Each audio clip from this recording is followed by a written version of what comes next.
What's up, guys? Welcome to another 240Z turbo diesel build. It's the OM606. We're super excited to share this with you guys. Really quickly, I just wanted to say thank you for all the support we got on the last video. I think it's over 100,000 now, which is great for a channel of our size. So thank you guys. If you're enjoying the content, likes and subs definitely help. We want as many people to come along for the ride as possible because we think it's going to be crazy. But anyways, guys, let's get right into the first start video. Hope you enjoy. I'll make sure you film my flip-flops in the shop, dude. These? Talking about these? Shop flops, these dude. bad boys? What's up with these then? What's going on, Team Boosted? Welcome to another video. We're gonna try to start it today. Actually, we're going to hook up the fuel system and put it on a pallet and spin the starter because it's a diesel. There's no spark plugs, there's no ECU. It's just this pump and this shuts it off, little shut off thing. So we're gonna hook up all the fuel lines, stick a tube into a can of diesel and see what happens because we wanna verify that this engine works before doing a lot of fabrication, trying to stick it into a 240Z. If you're a fan of the old anime engine bay, we are in the process of making it actually nice. This engine bay is never gonna be clean because it's up. It's a 40-year-old Z. Garbage Datsun. Yeah, you know, Z's are made out of like the same metal I'm pretty sure they make Sprite cans from, so it's never going to be perfect, but it's going to look a little bit better and a little less ridiculous. We are planning to also attach it to the transmission and dangle it in the engine bay. We need to know if we have room for a specific type of turbo setup that we want to run. Probably in this video too, we'll have it dangled in there. We'll see what it looks like, and we'll see what we're going to need to do to make the engine mount. You grab a few things from the shop.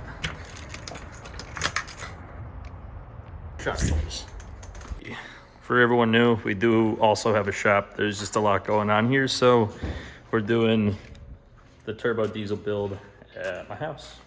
So the car uses all of these little clips for the fuel lines, and we don't have, this one actually has an O-ring on it. Is that what this is? This like... Yeah, they all have O-rings, they're just a little flat. Yeah, they're pretty solid. Feels like hard plastic, that's not good. And then we also need copper washers for these. We literally have everything here, so. So at the shop, we grabbed a few things. This is a mechanical, it's a mechanical lift pump. This goes on a tiny, there's like a little camshaft in here. You can see it's got lobes, and that spins and hits this plunger. And this is good enough for around 400 wheel. It's also going to be good enough to start it. We do have a block off plate for that, and we will eventually just run EFI. Or not, Like an EFI pump. like an EFI pump to the pump itself. There'll be an electric pump essentially feeding this pump. In addition to that, you can see it's got glow plugs, which it's definitely going to need. So we got the glow plug relay, power to this. It should heat the glow plugs the amount necessary for starting. And then we don't have an oil cooler set up yet, so we just loop this together. The thermostat's probably not even going to open, so we don't really need to worry about this. We just obviously can't have it shooting oil at the side. We're not going to bother with any of the accessories because it doesn't need it right now. We're just going to hook up all the fuel lines, put it on the ground, jump the starter, hit the glow plugs on jump the starter, you know what I mean? And then hopefully it goes vroom vroom. In a hurry, we're going to make the poor decision. I mean, it would have worked of using lines specifically for AN. We were going to steel braided, didn't stretch over these, so... Some of them they went on good. These ones they would not go all the way on. I had to head out for some adult beverages, so I got the proper fuel line too. Because we might as well do it right. Because if we do it right now, then we're not going to have to change all this shit when it's in the car. Are you dual-wielding gunk, my guy? We're going to have to make all new mounts and everything, so essentially we don't want like any old oil or anything because we're going to have to weld to this crap. And like I said, that was just test paint. It looks good though, so if it holds up through everything, I'm just going to leave that. I'm gonna be honest, I thought there was way more to do with this, but it's got everything it needs, I guess. We're just gonna put it on the ground and see what happens tomorrow, because it's getting late. Okay, so it is the next day, and today's the day that hopefully we start that on the ground. We'll look into getting the mounting situation into the 240Z going, which means we're gonna have to put the adapter kit together and get the engine mounted to the CD09. First thing I have to do though, let's get the engine off the stand, onto the ground, and get it ready to essentially start on a pallet. Just in time to drop an engine right on your fucking feet. Did you bring your flip-flops? Oh, You know got your shop flops. I'm not even wearing shoes. Oh, you're not. Get these babies ready. It'd be nice to have an actual engine test in. Insanely secure for just having 2 drywall screws on either side. It's the motor mounts are drilled to the wood, which is drilled to the pallet. Which is drilled to more wood, Which is drilled to yet more wood in the form of a pallet. Okay, so we're gonna test the starter.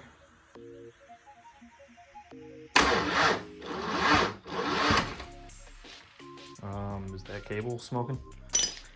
So we're hooking up actual battery terminals because we think that the issue with the nonsense smoky stuff was the poor connection.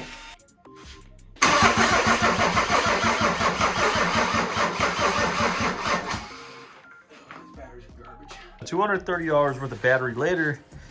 We're hoping that we get a little bit more cranking speed, and 2 truck batteries, by the way, weren't doing it, so.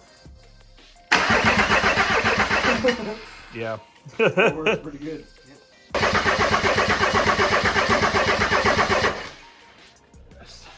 So we read about a brake bleeder being hooked up to the return line at Devon.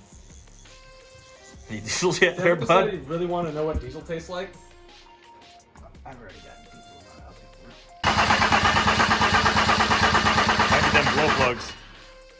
Yeah, we have blow plugs. Okay, so we can't take credit for this abomination.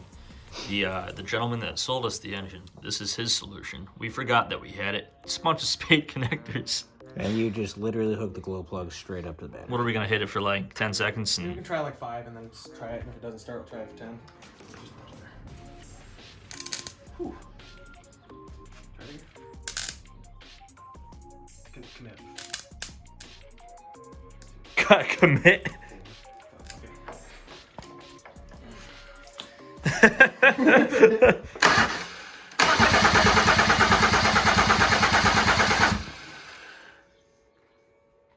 Gotta commit, dude. 2, 3,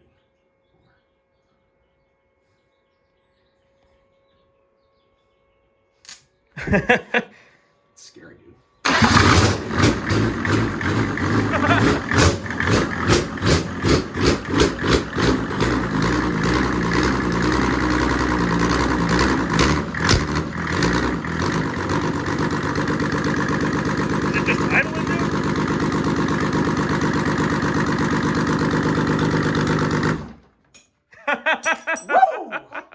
That started right up. It was really loud. Damn. You want to see it then? It worked. You ready? Give me some,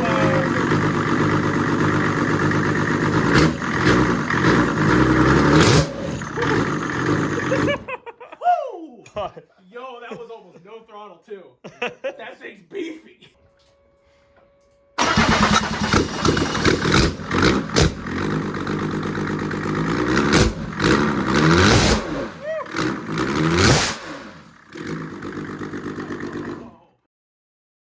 Okay, so now what we're gonna do is we're gonna take the adapter plate and mate this to the CD09 transmission and stuff it in a Datsun to get our, oh yeah, it's black. If we did like a gunmetal or like a gold or something like that, we would have to do it good because people will think that we tried.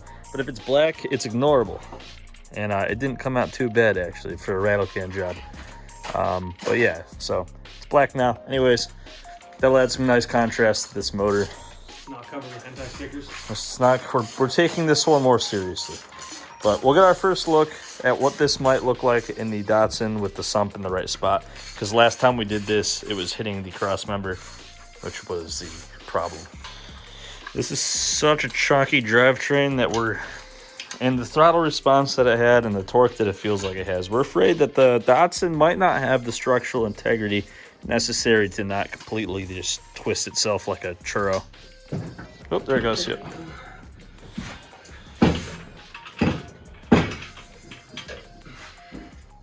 So this is as far back as we could push it without persuading the trans tunnel.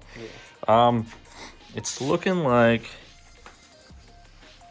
the Datsun hood naturally has a little bump in it. It's looking like we'll clear it. If you remember on the last drive with the 2.3, this hood went to outer space.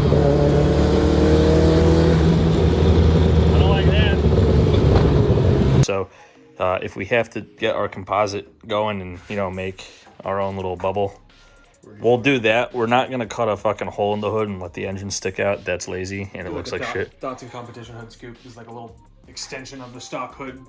If we had to, it can still go back quite a bit, maybe about 3 inches. We need to persuade the trans tunnel so we can fit the transmission. CD009 is gigantic. So. What we're thinking is we have a whole ass lift at our shop. We're already giving up on. We're thinking like there's a reason why we got a shop and we moved out of here.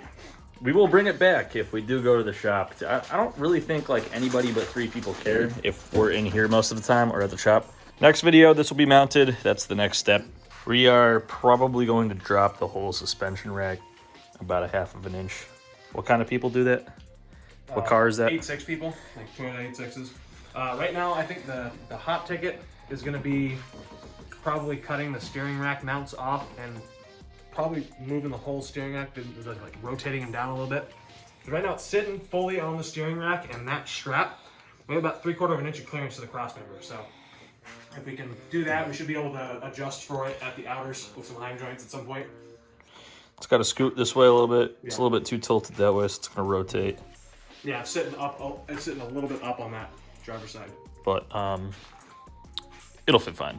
Well, that's it, guys. That's all we got for today. Next time, like I said, we'll probably be in the shop mounting the actual drivetrain, and then it's honestly not far off from running because of the way that it is. It doesn't have like any wiring. Obviously, we're gonna have to fabricate the turbo side of things, but we'll get to that. That's gonna be exciting.